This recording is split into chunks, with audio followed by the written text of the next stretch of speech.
Burası Şelale Mahallesi. Kepez'in en ücra mahallelerinden birisi. Gördüğünüz gibi son derece güzel yollar açıldı, sıcak asfaltlar kaplandı.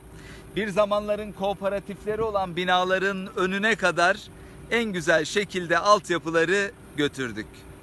Kepez'in bütün mahallelerinde yaşayan hemşehrilerimizin böylesi güzel, böylesi rahat, konforlu yolları kullanmak hakkı. Biz çalıştıkça Kepez kazanıyor. Biz çalışmaya devam edeceğiz. Hemşehrilerimiz kazanmaya devam edecek.